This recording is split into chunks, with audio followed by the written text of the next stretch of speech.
right, you can start whenever. Okay. My name's Lisa Nishwitz. Of course, I'm Hope's mom. I've been in real estate for 30 years with Coldwell Banker, and maybe I've sold some of your family members a house over the years. It's hard to say, but the main thing, like, Hope was explaining to me, this is like a business class, and I wanted to make sure you guys knew like how important it was to have good work ethic, not only just in general, but I wouldn't be where I am today if I didn't have good work ethic, because people would not trust me.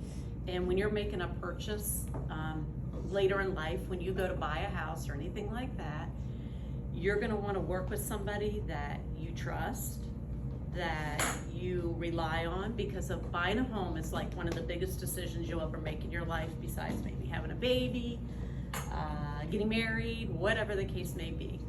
But if you don't have, even being young, I don't know if any of you guys are starting to work yet or anything like that, but if you show your employer that you're gonna show up on time and be honest and trustworthy and accountable, that will make you grow in life and have great success. I wouldn't be where I am today, again, if I didn't demonstrate those things to my clients. I've been #1 in the state of Ohio for 6 years in a row now, and #1 with my entire company out of 15 offices for 7 years. And again, do you think any of those people would continue to use me, have trust in me to maybe have their elderly parents or grandparents going into a nursing home, something like that, where they're like, we gotta sell their house. This is their last final destination. They're going into a nursing home. I need your help. Those people are gonna come back to me because they've trusted me. I've helped them, their kids, their family, and I've demonstrated that I will take good care of them. My job consists though of working 7 days a week. I'm kind of like a doctor on call. If somebody wants to see a house, I gotta jump, go. It doesn't matter what time it is. It doesn't matter if it's a weekend or it's a Sunday afternoon when I'm hanging out with Hope and all them watching football games. If somebody says, hey, I wanna see a house and I don't wanna miss out on it, guess what I gotta do? I gotta get up and go. And that's good, strong work ethic, because we have a lot of real estate agents in our company. There's 550 of them. There's a lot of people that don't have that good work ethic, and they don't make as much money as I do, because they are not making themselves available to jump up and get into gear when they need to.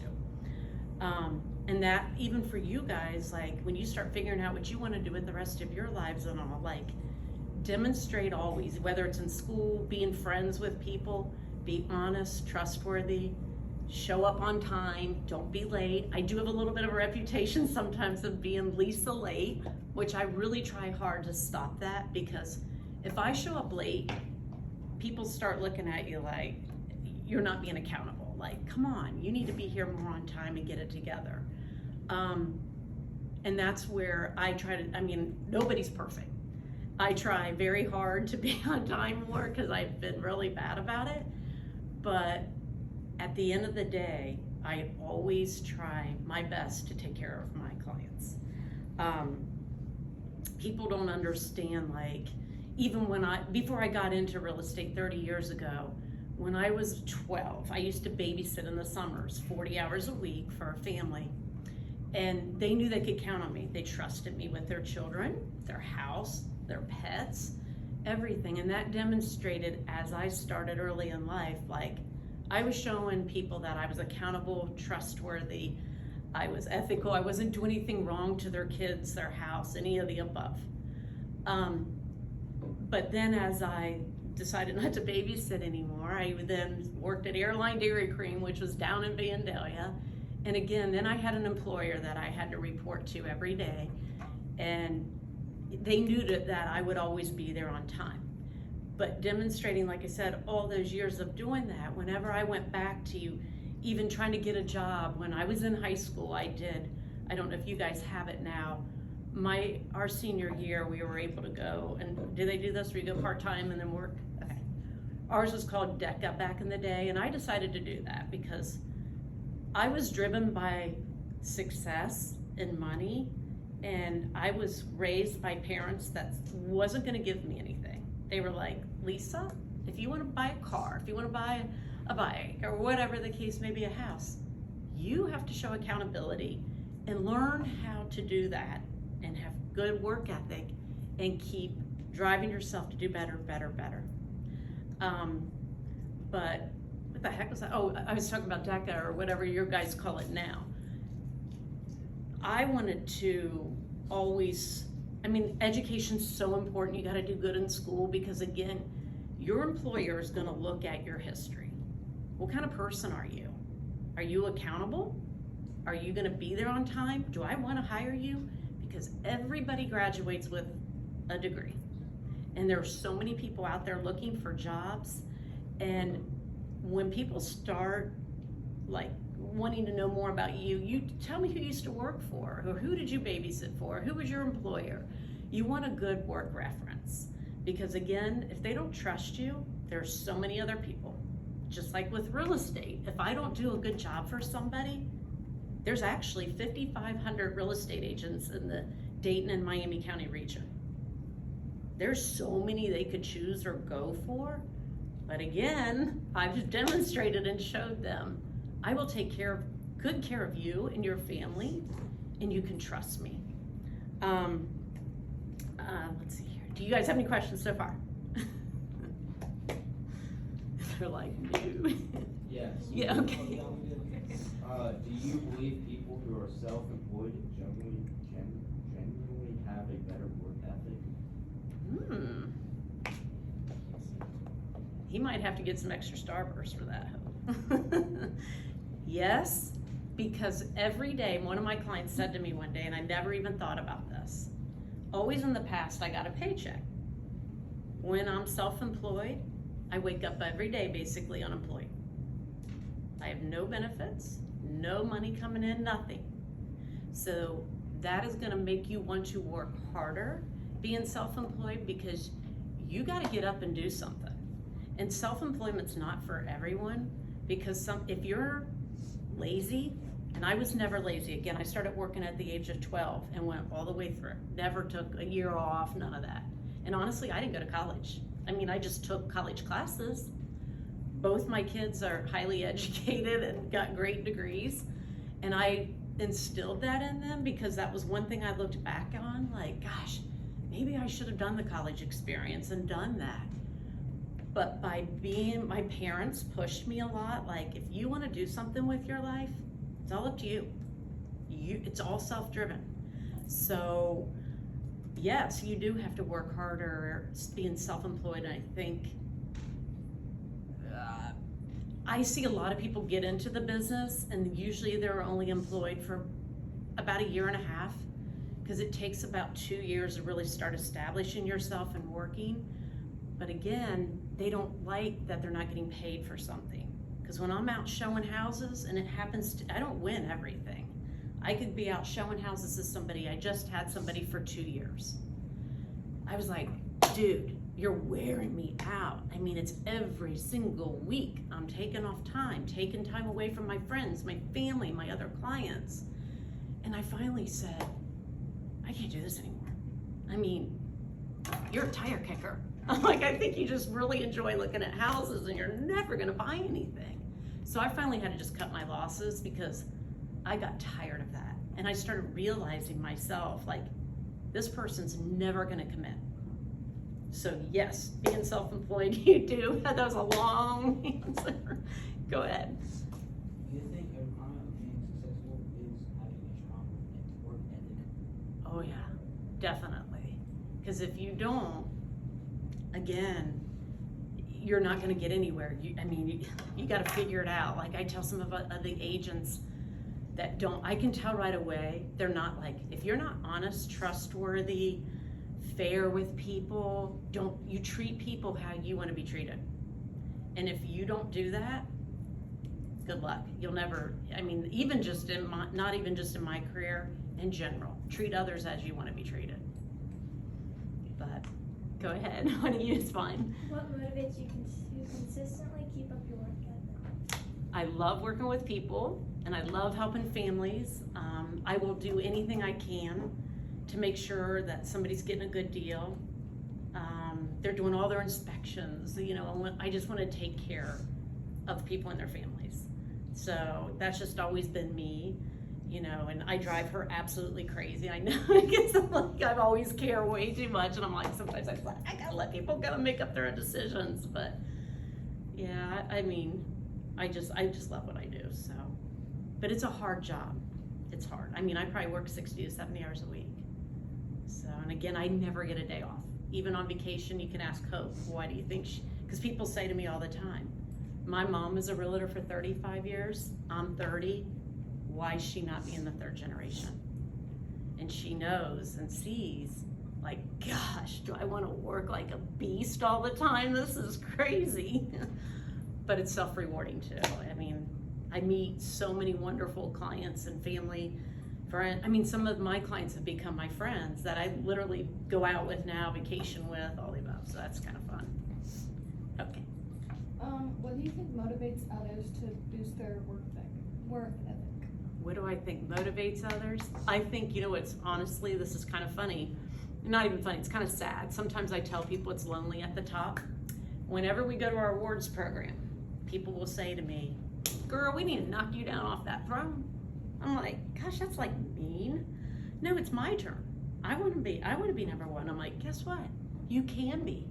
If you work harder and you drive yourself, because in real estate, you can make really good money if you're a really hard worker, because if not, you're making zero every day.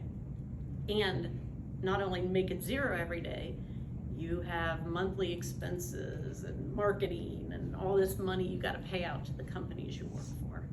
But money drives a lot of people. I know you kept, yeah, sorry about that. How do you boost yourself when you're tired of your work? How do I boost myself when I'm tired of my work? Good question, because sometimes I get burned out where I'm like, I'm done. Probably the most, it's probably more the clients. Like, I get so connected with some of my people because I literally treat them like my family. And I care about them. Again, like that guy, that's very rare that I was explaining to you about it. That one gentleman that I just was like, I'm done, dude. 2 years of this is just, you're killing me. He's the only one in 30 years that I've like cut loose. But overall, what drives me every day is because I want to help people. I want to help them make good decisions, because there's a lot of slim shady agents out there that don't care. All they want is a sale.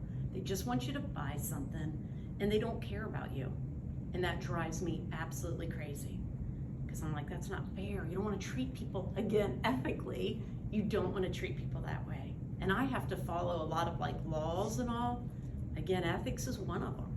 If I do something unfair or treat somebody wrong, they could file a violation with me, which, knock on wood, I've never in 30 years had anything filed negative against me. So, because again, I care about my people, and that drives me to get up every day and go out and help somebody else. Does anybody else have a question? Yeah, so, and it's hard. You guys at this age, that's why I always feel sorry for, I remember when they were graduating from high school, and everybody's coming to the parties and this and that, and you guys have all these expectations, like you have to figure out what you're doing the rest of your life at 18 years old. Who the heck knows what they want to do at 18 years old? I mean, sometimes families have businesses and things like that they take over, and that's awesome, but that's a lot of pressure. And again, I'm not maybe this perfect example of some college girl. I didn't go out, I just went to Sinclair. I took business classes, which were fine. And then I did my real estate classes, and I worked 40 hours a week, and then I did my real estate classes on the weekend.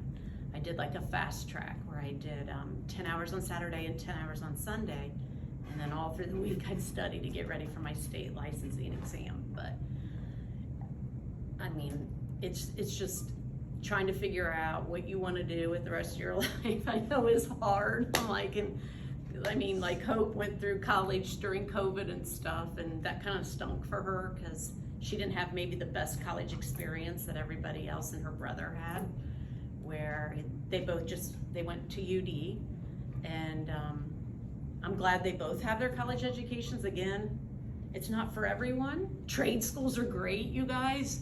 If you all start getting in some of these trades where electricians, plumbers, gosh, any type of trade work, there's so many people in that industry that are retiring, and none of the young guns are doing the classes to do it. And you guys are gonna be able to name your price, and you're gonna be very successful if you guys look into things like that. Trust me, it's insane. Because I have to use, I gotta have, my husband's a custom home builder, and Hope herself actually does a lot of remodeling and things like that. She's got a lot going on with design and marketing and interior design, and knows how to read floor plans, kind of a mixed bag. But my husband has always taught us, like, what to look for in a house. And that's another thing too, like, I gotta be able to, when I'm out showing houses, like, I now can walk up to a house and know if they have a faulty electric system. Is their siding good or bad? Is their roof shot? I know all that, but that took years of experience to learn. And of course, my husband helped guide me through that, because again, people expect things out of me with my knowledge to, share with them. I was gonna say, does anybody else have any more questions at all? I don't know how long I have. Okay, I didn't know if the time was starting to dwindle down where you're like, get out. Has any of you thought about being in real estate at all, or not really? You're like, no. Again, like I said, Hope would actually be pretty awesome at it. Of course, she's a very beautiful girl and smart, and she knows a lot about the industry too, because I used to take her with me and show houses and stuff, and unfortunately, sometimes I had to leave her in the car for about an hour. Not when she was little, of course, but she would come in and look at houses with me, and again, she knows a lot about it, but it's a very, very hard career. And I just, a lot of times too, even for people that don't know what they want to do the rest of their lives, even the military, seriously, some of these military benefits that they offer later in life is unbelievable. But can you think of anything else you wanted me to cover, Hope? I didn't know if there was anything else. Oh yeah, and as far as being like, when he was asking like what motivates you every day too, being self-employed, you have nothing. You have no health insurance, life insurance, disability, retirement, zippo nothing. So that is another thing that gets you going, because you want to get up, you get going, you got to figure out, how can I help people today? Because again, if I'm doing nothing, I still have to, I'm making zero, and I have to still spend money to maintain my license and do what I'm doing every day. But yeah, I didn't know if you guys thought of anything else.